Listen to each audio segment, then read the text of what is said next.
Hello students, CBSE board class 10th में आज arithmetic progression की एक्सरसाइज 5.3 के क्वेश्चंस को सॉल्व करेंगे।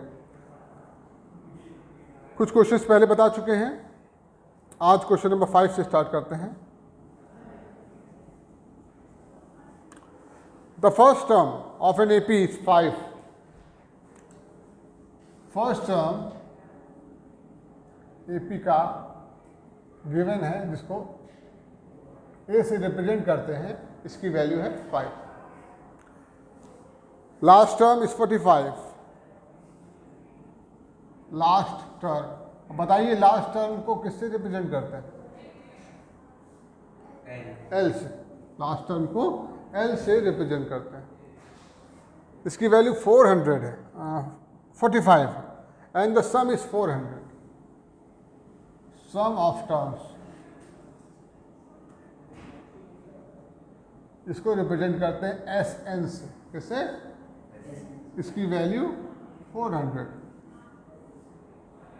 Find the number of terms and the common difference. Number of terms निकालने हैं और कॉमन डिफरेंस निकालना है। सबसे पहले हम एल के फॉर्मूले का यूज करेंगे। जैसे यहाँ पे हमने फॉर्मूले कुछ लिखे हुए हैं। nth टर्म और एल का एक ही फॉर्मूला होता है।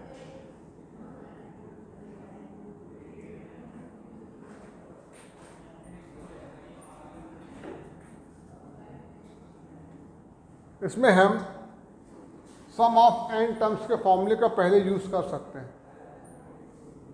एस एन की वैल्यू होती है n/2 a प्लस एल।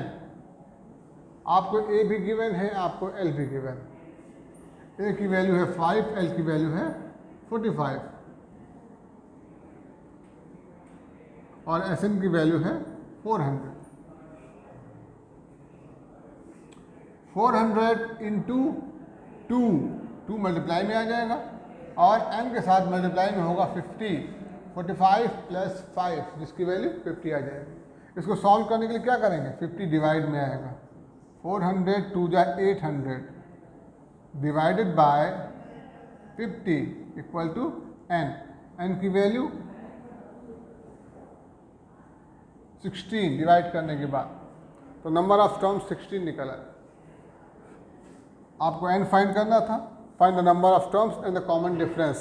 एक आंसर आपने निकाल दिया। अब निकालना है कॉमन डिफरेंस। अब हम l के फॉर्मूले का यूज करेंगे।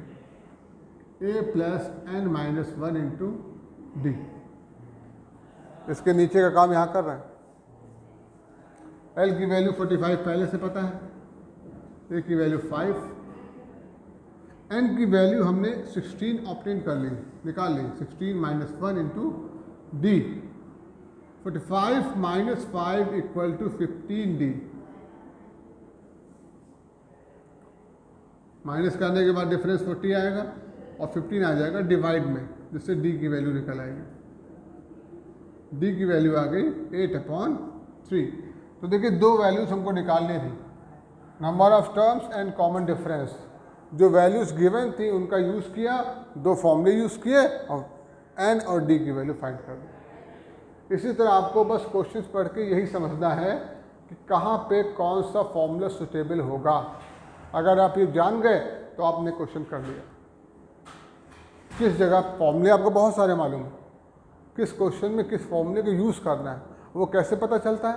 वो पता चलता है हम गिवन क्वांटिटीज़ को नोट करते हैं और जो फाइंड करना है, जैसे हमको n फाइंड करना था और d फाइंड करना था, तो हम देखते हैं गिवन क्वांटिटीज़ में और जो फाइंड करनी क्वांटिटीज़ उसमें रिलेशन क्या है, उसमें रिलेशन को ढूंढते हैं और वो फॉर्मूला अप्लाई कर देते हैं।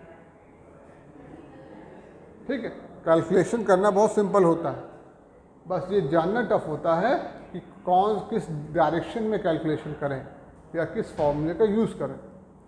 सही डायरेक्शन में चलिए, सही फॉर्मूले का यूज़ करिए और आंसर निकाल लीजिए। क्वेश्चन नंबर 6 में है the first and the last term of AP are 17 एंड 350 रिस्पेक्टिवली। फर्स्ट टर्म गिवन है 17 एंड लास्ट टर्म गिवन है 350। If the common difference is 9, D की वैल्यू 9 गिवन है। How many terms are there and what is their sum, how many terms are there, इसका meaning है इस AP में number of terms कितने हैं, इस एपी में कितने टर्म्स हैं, एन फाइंड करना है और सम ऑफ एन टर्म्स भी फाइंड करना है, एन टर्म्स का सम कितना है, पूरी एपी का सम निकालना है और नंबर ऑफ टर्म निकालना है। अब नंबर ऑफ टर्म निकालने के लिए कौन सा फॉर्मूला यूजफुल रहेगा, जो हमको क्वांटिटीज गिवन हैं उनके बेसिस पे बताइए, एल गिवन है, ए गिवन है, डी गिवन है, एंड फाइंड करना, इस फॉर्मूले के सुटेबल नहीं रहेगा, लास्ट टर्म गिवन है, जो गिवन है उसमें एन आ रहा है कि नहीं आ रहा, एनएथ टर्म का फॉर्मूला क्यों यूज करेंगे, हमको एनएथ टर्म नहीं दे रखा, लास्ट टर्म दे रखा, तो इस लास्ट टर्म के फॉर्मूले में एन वैल्यू गिवन है तो एन फाइंड कर सकते हैं। अब देखो L equal to A plus N minus 1 into D, देखिए कैसे फाइंड करते हैं, एल की वैल्यू 350, ए की वैल्यू प्लस एन हमको नहीं पता, डी की वैल्यू 9। अब इस पूरी इक्वेशन में कितनी अननोन क्वांटिटीज हैं, एक सिंगल, कौन सी, एन, क्या फाइंड नहीं हो जाएगी, हो जाएगी ना।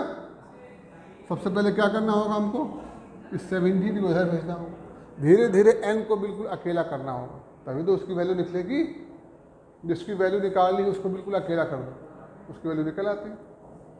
तो 17 को इधर ले आते हैं राइट हैंड साइड में, लेफ्ट हैंड साइड में, equal to N minus 1 into 9, और माइनस किया 333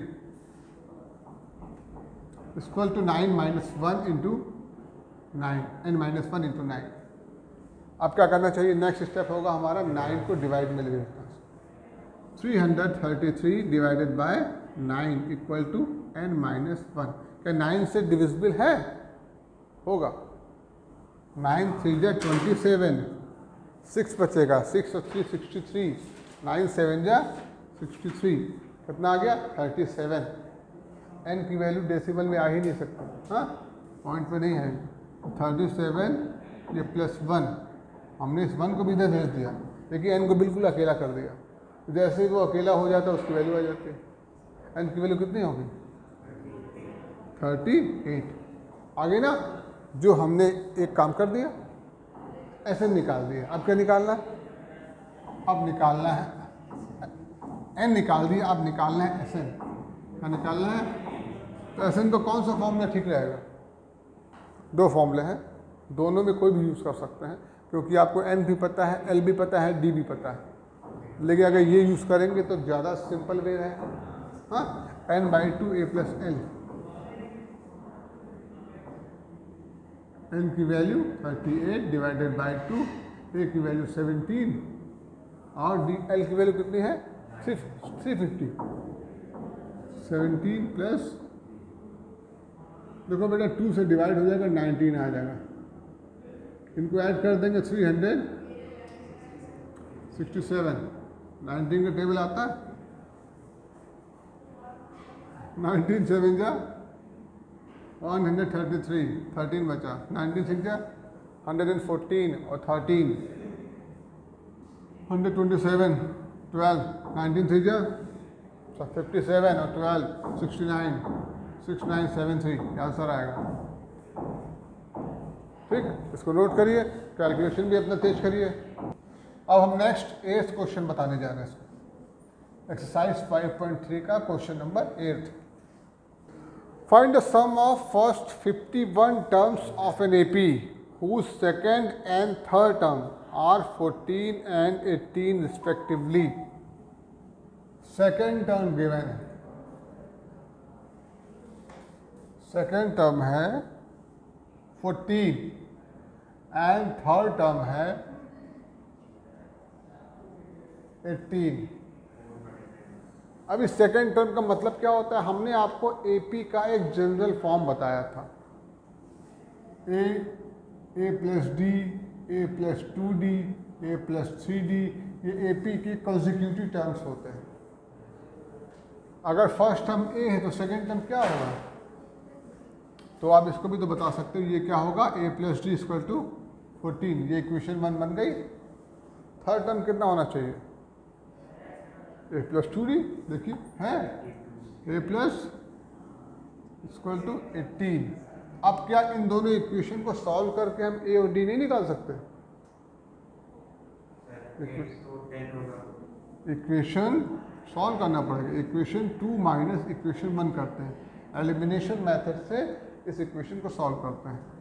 ए plus 2d equal to 18 and a plus d equal to 14। Note किया हमने, माइनस किया। माइनस करने पर क्या होता है, जो नीचे वाली इक्वेशन होते हैं उसका साइन चेंज हो जाता है। ए में ए कैंसिल, 2d से d कैंसिल तो d, 18 में 14 माइनस तो 4, d की value 4। Put in equation 1।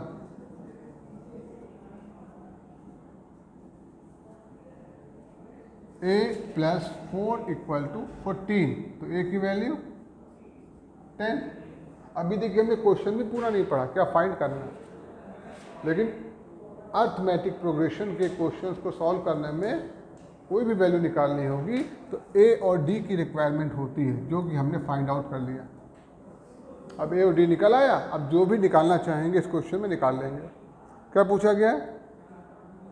Find the sum of first 51 terms. Sum of 51 terms निकालना है, S51 निकालना है। तो फॉर्मूला क्या है? n/2 2a plus n-1 into D. अब दोनों वैल्यूज रख देंगे। 51 किसकी वैल्यू है? n की वैल्यू, नंबर ऑफ टर्म्स की वैल्यू। तो 51/2 2a 2 into 10 plus 51 minus 1 into D की वैल्यू 4। 51/2 2 10 या 20, 51 में से 1 माइनस होगा 50 आएगा, 50 4 से 200, तो 220 ये वैल्यू आ गई। अब 2 से इसको डिवाइड कर सकते हैं, 110 मल्टीप्लाई कर देंगे। 51 का टेबल नहीं आता, लेकिन 11 का तो आता है ना। 11 5 बन जाए 11 5 से 55 और 1 56, आंसर ये आ गया 5160। It is the required sum of 51 terms of the AP। Question number 10 बताते हैं। देखिए इसमें आपको एक नई चीज़ सीखोगे। Show that A1 A2 to AN form an AP where AN is defined below। First part में AN की जो वैल्यू है वो है 3 + 4n। अब क्या AN सिर्फ इसी को रिप्रेजेंट कर रहा है? देखो ये AN इस AP के हर एक टर्म को रिप्रेजेंट करता है। किसी भी सीरीज के हर टर्म के लिए ये जनरल फॉर्म उसको रिप्रेजेंट करता है। इस AN टर्म से हम इस AP के सारे टर्म निकाल सकते हैं। Put n equal to 1, 2, 3 values रख के हम A1, A2, A3 फाइंड कर सकते हैं। A1 क्या आ जाएगा जब हमने n की वैल्यू 1 प्लेस की इस इक्वेशन में, तो 3 + 4 इंटू 1 क्या आ जाएगा 7। n की वैल्यू जब 2 प्लेस करेंगे तो 3 + 4 इंटू 2, 4 2 जा 8, 8 + 3 11। n की वैल्यू 3 प्लेस करेंगे, 3 + 4 इंटू 3 12 + 3 15। तो टर्म्स कितने बन जाएंगे? जो लिस्ट ऑफ नंबर्स है, अभी हम इसको AP नहीं बोल रहे हैं क्योंकि हमको पता करना है कि क्या ये AP है या नहीं है। तो हमने इसको क्या नाम दिया? List of numbers. पहला नंबर क्या आया? 7, फिर आया 11, फिर 15 एंड सो ऑन। और निकाले जा सकते हैं इसके नंबर्स। हमारी रिक्वायरमेंट ये 3 नंबर्स पूरी कर देंगे। अगर ये पता करना हो कि कोई लिस्ट ऑफ नंबर्स AP है कि नहीं, तो उसके लिए हमको इन नंबर्स का डिफरेंस निकालना पड़ता है। पहले निकालेंगे second term minus A1 first term, 11 minus 7 equal to 4। फिर निकालेंगे A3 minus A2 third term minus second term, 11 minus 15 minus 11 इसकी वैल्यू भी 4 आएगी। अब देखिए A3 minus A2 equal to आ गया A2 माइनस A1, दोनों वैल्यू सेम आ रही हैं। इन दोनों का डिफरेंस और इन दोनों का डिफरेंस अगर सेम आ जाए तो समझ जाइए ये सीरीज AP में है। सो दे फॉर्म्ड एन AP। बस यहाँ क्वेश्चन खत्म हो गया कि पता करना था कि AP फॉर्म करते हैं कि नहीं। इसके अलावा इस क्वेश्चन में एक बात और पूछी गई, find the sum of 15 terms लिखा हुआ है। Also find the sum of 15 terms, first 15 terms. तो सम ऑफ 15 टर्म्स भी निकालना है, S15। तो S15 का फॉर्मूला हो जाएगा 15/2, या फॉर्मूला पहले नोट कर देते हैं, n/2 2a plus n minus 1 into d। यही तो फॉर्मूला होता है सम ऑफ n टर्म्स का। इसमें से n की वैल्यू 15, a की वैल्यू, a मतलब first term, a means first term 7, 2 into 7 plus 15 minus 1। Common difference कितना आया बेटा? ये डिफरेंस निकला है 4। कॉमन डिफरेंस क्या है? मैं लिख सकते हैं they formed an AP where d equal to 4, where d equal to 4, जहाँ कॉमन डिफरेंस 4 है। इसको सॉल्व कर लेना, 15/2 और इनको कैलकुलेट करेंगे 14 4 जा 56, 14 4 जा 56 और 14 70 आ जाएगा ना। ऐड कर दिया हमने। अब 2 से उसको कैंसिल करते हैं, 35 5 जा 175, 17 35 बन जाए 35 और 17 52। लेकिन आपको 17 के टेबल 15 का तो आता होगा ना। 15 5 जा 75, 7 कैरी, 15 3 जा 45 और 7 52। अगला आंसर 552। ये सम ऑफ 15 टर्म्स निकल आया। नोट करिए इस क्वेश्चन को। क्वेश्चन नंबर 11 पे है the sum of first n terms of an AP। Sum of first n terms of AP, इसका फॉर्मूला गिवन Sn, जो है 4n minus n square given है। What is the first term? What in the sum of first two terms? What is the second term?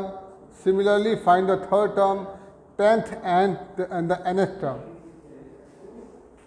पहले हमको first term निकालना है। Put n equal to 1। जब n की value 1 place करते हैं तो आता है S1। S1 equal to 4 into 1 minus 1 का स्क्वायर। जहाँ जहाँ n था वहाँ 1 प्लेस कर दिया। 4 into 1 4 minus 1 equal to 3। S1 का मतलब क्या हुआ? S1 का मतलब 1 टर्म का सम। S1 का मतलब सम ऑफ 1 टर्म्स, यानी फर्स्ट टर्म आ जाएगा। S1 को फर्स्ट टर्म बोल देंगे। A1 3 निकल आया। Put n equal to 2। जब n की वैल्यू 2 प्लेस करेंगे तो S2 आएगा। 4 इंटू 2। भैया फॉर्मूला इस क्वेश्चन के लिए, ये फॉर्मूला पूरे AP के लिए नहीं है, इस पर्टिकुलर क्वेश्चन के लिए फॉर्मूला गिवन है कि सम ऑफ n टर्म्स इस फॉर्मूले से निकल सकता है। बस n की वैल्यू आपको चेंज कर करके डाल देने। पहले ने 1 लिख दी यहाँ पे तो S1 आ गया। जब S2 डालेंगे तो क्या आ जाएगा? S2। 4 into 2 minus 2 square, 8 minus 4 equal to 4। अब इस S2 मीन्स होता क्या है? S2 मीन्स होता है, तो इफ एन AP पहले हम लिख सकते हैं, if AP A1 A2 A3 A4 ऐसे AP को एज्यूम कर लेते हैं।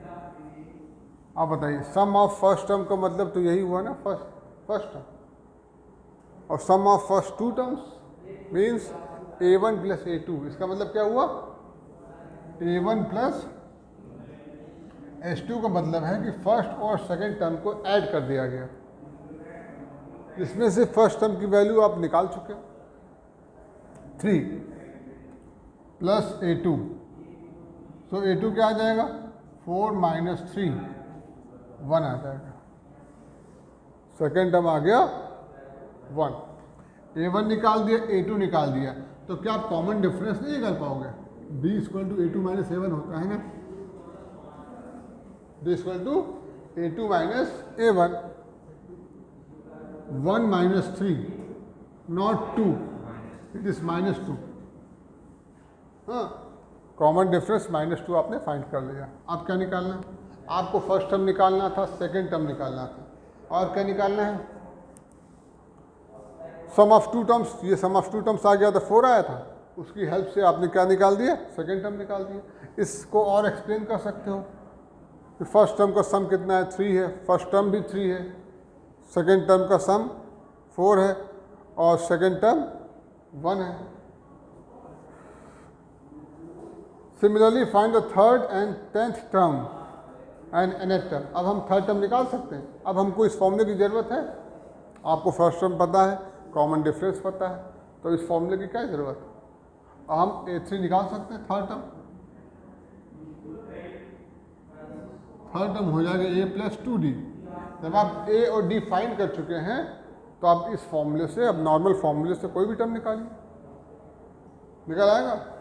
a की वैल्यू, a means a1 3 plus 2 into -2, 3 minus 4 equal to -1, और निकालना है 10th term, a plus 9d। Formula n-1 होता है, तो उसमें क्या होता है, जो भी टर्म निकालते हैं उसमें से एक माइनस हो जाता है ना। 10th में 9 आ जाता है, थर्ड में 2 आ जाता है, तो a की value 3 plus 9 into -2, 3 minus 18 minus का 15, ये 10th टर्म आ गया। और क्या निकालना है इसमें, nth टर्म निकालना है हमको, nth टर्म।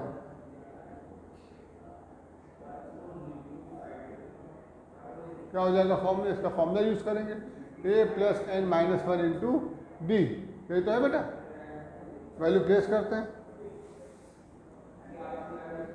3 plus n-1। देखिए n की वैल्यू आपको नहीं पता है तो नहीं रखेंगे, जो वैल्यूज़ मालूम है आप वही तो रख सकते हो।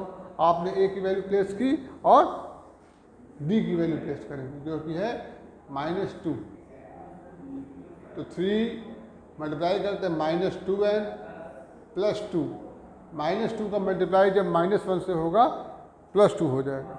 अब 3 और ये 2 ये ऐड हो सकते हैं, 5 -2n, ये आपका nth टर्म निकल आया। और इसको आप सॉल्व नहीं कर सकते हो कि क्योंकि आपको n की वैल्यू नहीं पता है। ठीक, find the sum of first 15 multiples of 8। First 15 multiples of 8। अब बताइए 8 के मल्टीपल्स कौन कौन से होंगे। 8 के मल्टीपल्स का मतलब है जो 8 के टेबल में आते हैं, यानी 8, 16, 24, 32, 40, लास्ट क्या होगा, 80 क्या होगा। क्या 8 के टेबल 10 तक ही होता है। 15 मल्टीपल्स निकालना है, यानी 15 8 जगह कर सकते हैं, 120 कितना होगा लास्ट। ठीक है, फर्स्ट मल्टीपल 8, सेकेंड मल्टीपल 16, तो 15th मल्टीपल क्या होगा, 120 होगा। अब इसमें आपको क्या सम ऑफ 15 टर्म्स निकालना है, इनका सम निकालना है। तो इसमें a कितना है, a है 8, d निकालोगे वो भी 8 निकल आएगा। 16 में से अगर आप 8 को माइनस करोगे कितना आ जाएगा, 8। नंबर ऑफ टर्म्स कितने हैं, 15 है, 15 मल्टीपल्स है, तो सम ऑफ n टर्म्स निकालना है। 15/2 formula n/2 2a + n-1 × d ये यूज़ कर लेंगे। 15/2 2 × 8 + 15 - 1 × वो भी यूज़ हो जाएगा, a + n भी यूज़ कर सकते हैं, गलत नहीं होगा। 16 + 14 × 8 16 + 1 1 2 15/2 है बेटा ये। 15/2 इंटू कितना आ जाएगा 128 64